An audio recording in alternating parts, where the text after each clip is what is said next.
about building a cable system gym. Yes, I'm touching my nose because I have a really big bad pimple right there, and instead of having this root off, which Melissa called me the other day, which I found really offensive, I digress. But we're gonna build a cable system, storage system. So we'll see how this goes, and let's enjoy the ride. Of course, you gotta have a movie going whenever you're building something. For me, it just helps me keep my sanity. And yeah, we're gonna put on It's a Wonderful Christmas, old school, because that's an old DVD player.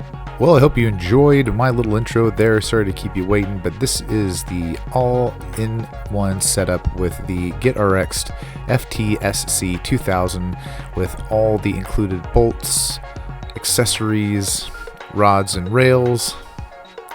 And this is just everything that comes in the kit. And we unbox it. And it's always good to make sure that you have all the pieces. Now here is all of our stuff that's going to need to be replaced and restored, but this is why we bought it, so that way everything can fit nice and neat, and we're gonna actually use those weights. Oh, and that is a dog. His name is Duke. So we got this GETRXD rig, and it's the FTSC 2000. And then hit the button to your finger right there. What happened? Record was on, I just said it wasn't. Okay. What do you want to add to this? Maybe we should have hit up GETRXD when we purchased this and been like, hey, we'll make you a tutorial since y'all don't have one. I'm gonna need the wide visual.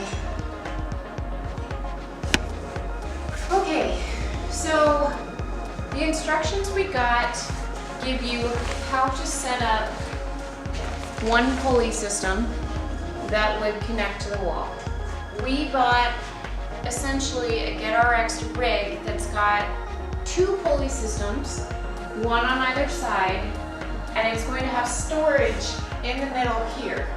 The instructions we have received only have for the pulley system, so we're kind of laying out the bars based on what we remember from what we saw in the showroom yesterday, and I'm about to go print something out so we can have a visual. But essentially, we need, what I would recommend is instructions, GETRXD if you're hearing me, instructions for how far away from the wall this needs to be in order to set it up, because, for example, this shelf, if I push those cross beams clear against the wall, that's not gonna work because this shelf has to sit inside of here, and you have to have enough room between here and the wall. And some of our dumbbells, is another consideration, are gonna overhang this shelf. So right now we're figuring out how far away from the wall, and we're also figuring out, because we are not mounting these directly to the wall because they're gonna mount to this crossbar. If we had just the pulley system, this would mount to the wall itself. So we're going to kind of lay this out to where we think it needs to go, and then we're gonna figure out the frame first, and then to build the pulley system and make sure that your frame is squared up where you want it, and then putting the rest together. That being said, if we get it all built out and we figure out, you know, dumbbells are gonna overhang, wall balls are gonna overhang, that's gonna be another situation. We may just end up having to like muscle it out. So GETRXD, quick note, start with how far from the wall, start with measurements on the wall, where to put these, how to square it up. Because that's what we really need to start, to even just start.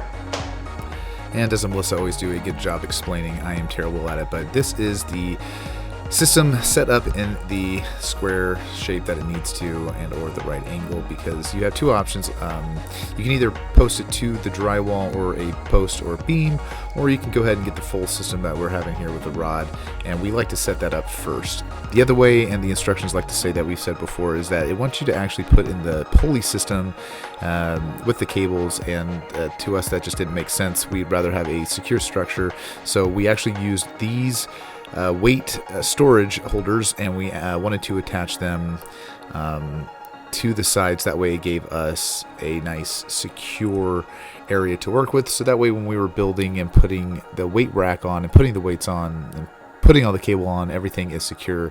But just remember, you guys, when you guys are putting this together, make sure that you have everything squared off. That's why they give you a little bit of leeway in your placement, because you might have a little bit of a distance in between your level. So your leveling might be down. So that's why it gives you that little bit of space right there in the back that you can adjust up or down, and then make sure to go ahead and tighten those Loctites as tightly as possible.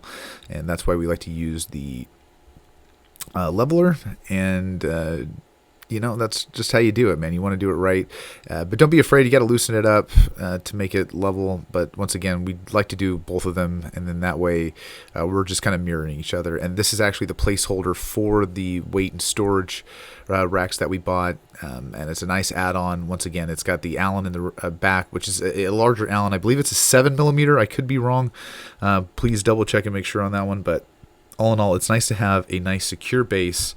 And then we moved on to the back where we actually started pushing and putting in the weight system. And these are nice too. These are adjustable. So if you want to push them up or down, depending on what you're putting in, if you're putting wall balls, if you're putting dumbbells, kettlebells, you're able to mix and match them, put them however you want. And it does a great job using storage, as Melissa has accumulated a lot of workout equipment over the years. So it's nice to be able to put this to use. All right, to give you guys a heads up for the big ones, for those dark, I can't say it without saying something dirty. We got 19mm sockets for the Allen nuts over there, and then for our smaller ones, we're gonna use, I believe it's a 17mm on your ratchet. Or it's longer. So the distance between the bolt and the edge, you need to have the one with the longest distance up. Okay. You'll notice how there's very little distance between this bolt and the edge. That's how you want it. You want the most distance up. And then, yeah, once we get this one done, I'm gonna screw this one on. We did these, same under here. This is with your 17mm. These go down. This goes and slides up on top. That'll slide up and down. And that's where we're at. Just figured something out. Always double check your parts and compare them to a drawing. I actually printed out the picture from the website, and because you can't tell from the instructions they give you, but I don't know if you can tell on this either. The pulley is supposed to be on the outside on both sides of these. We were securing everything, and if you look down here, we're fine on the right side. We are not okay on the left side. So, Scott, this pulley system needs to be over here. So we're gonna hit pause on this side. We're gonna put this together over here, but we're gonna have to take this part back, and we're gonna have to get the one with the pulley to the outside. And we are not going to hit pause, actually. So we did some research and development and actually reached out to GETRXD and found out that it really doesn't matter. And the way they ship them out is that they send over the same one. It's just easier for them to manufacture. I get it. It works. I just didn't want to do it the wrong way. So we just got back at it. And make sure to get all your bolts, nuts accounted for in your washers. Make sure you have enough. And now we're just going to go ahead and put everything together now that we figured that out and have everything that we need. So Melissa's now here putting the actual pulley system, the adjustable cable itself. And then, you know, here you go. Okay, so I think we figured some things out with Scott's help with the pulley system. You start here, it loops behind the pulley and up, across, over. Please keep in mind as you're doing this though that you have to loosen these. Those have to be loosened in order to put the cable through, and then you tighten them once the cable is through. And then it loops all the way down to this one. This part is not screwed in all the way, only because we were not gonna have quite enough slack for it. We're gonna double check instructions though to make sure that it's okay. And then it loops back up, around to the other side, down to this pulley over here. And again, if you do mess these up, it's easy. You just unhook this, you take the actual wheel out for the pulley, and then you loop it to where you need it.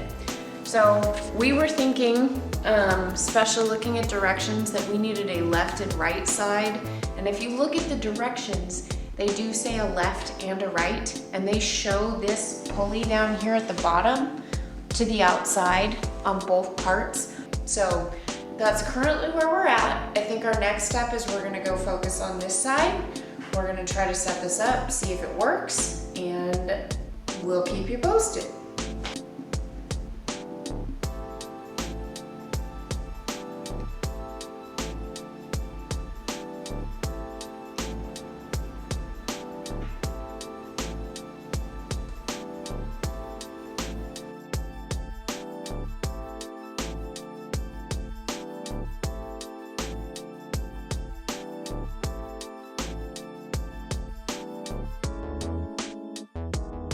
It's done. Oh man, it took a while. Are these? Oh, my mouth is a punching bag. Good expert timing. But anyway, all in all, everything worked out. The rig is very sturdy and very nice. And we love the foot plates. We're also a big fan too because this actually has 2 different handles on it. So you can pull this weight with 2 evenly distributed handles, or you can just use one, which is wonderful. We went with just a standard pull-up bar.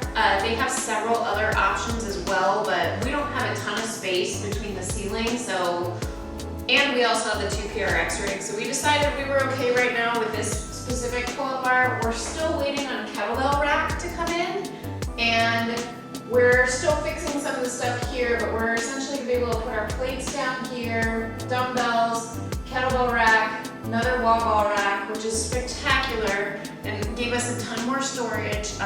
If you remember from some of our other videos, the weight rack we used to have only went to about here, so we're actually able to utilize the space all the way up to the ceiling. We also have been able to add the plates to the sides as well. So we have rubber plates. We also have the metal ones, and we opted not to put the metal ones on the shelf because it was probably gonna scratch the powder coating. But outside of that, like, no major complaints. I would be all in on this again, even if the instructions were as they were. Agreed. Well, hope you guys like that. Once again, go back if you need to check out some of the stuff that you were confused by, but awesome. Like, comment, subscribe if this video helped you at all. Thanks. See ya.